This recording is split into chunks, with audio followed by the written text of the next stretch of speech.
एक सीआरपीएफ का जवान जो ड्यूटी पर तैनात होता है, तभी उसके पास उसकी प्रेमिका का कॉल आता है। प्रेमिका उससे कहती है कि मुझे तुमसे आज मिलना है, मेरी जो तबीयत है आज वो ठीक नहीं है, अगर तुम आज मुझसे मिलने के लिए नहीं आए तो मैं आत्महत्या कर लूँगी। इतना सुनने के बाद वो जो सीआरपीएफ का जवान होता है वो उसे कहीं ना कहीं ये लगने लगता है कि मेरी जो नौकरी है वो कहीं फटे में ना पड़ जाए, इस पर कहीं कोई खतरा ना मंडराने लगे, इसीलिए उस प्रेमिका से मिलने के लिए चला जाता है।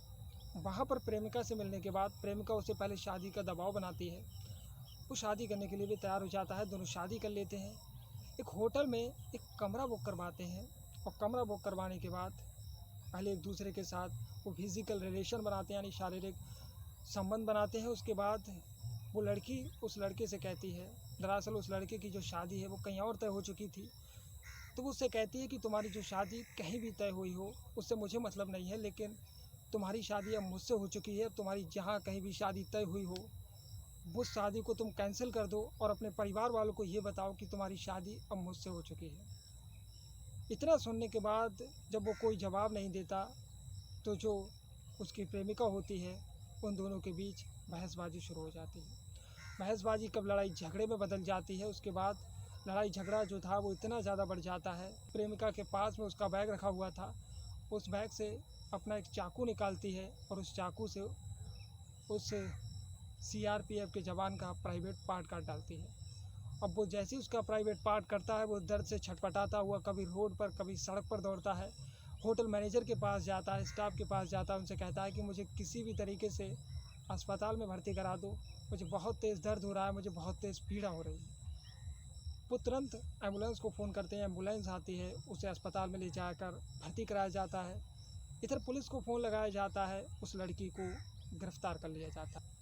तो आखिर ये जो मामला है ये क्या है, तो चलिए जानते हैं। तो नमस्कार, मैं राजेश गंगवार, उम्मीद करता हूँ कि आप सभी लोग अच्छे होंगे और स्वागत है आप सभी लोगों का एक और नई वीडियो में। दरअसल आज की जो सच्ची घटना है वो है बिहार की राजधानी पटना की, और पटना का एक थाना है गांधी मैदान थाना।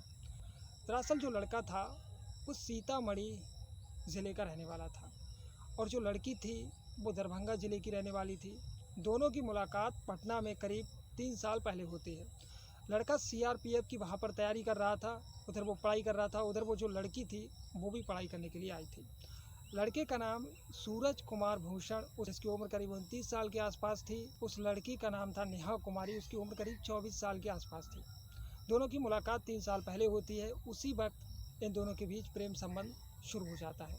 दरअसल ये जो नेहा कुमारी थी उसके करीबी रिश्तेदार की लड़की थी, इसीलिए जान पहचान बढ़ाने में सूरज कुमार भूषण को ज़्यादा वक्त नहीं लगा, इसीलिए इनकी दोस्ती एक दूसरे के साथ प्रेम में बदल जाती है। अब 3 साल से एक दूसरे के साथ ये प्रेम में थे।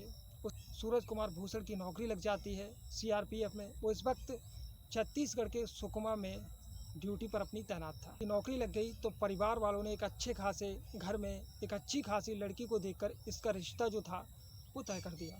रिश्ता तय करने के बाद ये जो बात है वो उसकी प्रेमिका नेहा कुमारी को पता चल गई। ये ड्यूटी पर तैनात था तो नेहा कुमारी ने फ़ोन लगाया और उससे कहा कि अगर आज तुम नहीं आए तो मैं आत्महत्या कर लूँगी। इतना सुनने के बाद वो जो सीआरपीएफ का जवान होता है वो अपनी प्रेमिका से मिलने के लिए आ जाता है।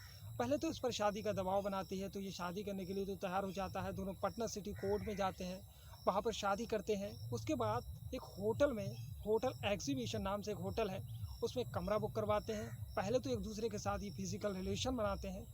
उसके बाद वो लड़की उससे कहती है कि देखो ऐसी बात है, तुम्हारी जो शादी कहीं तय हो गई है उस शादी को तुम कैंसिल कर दो, अब तुम्हारी मेरे साथ शादी हो चुकी है, ये बात तुम जाकर परिवार वालों को बताओ कि तुमने शादी कर ली है।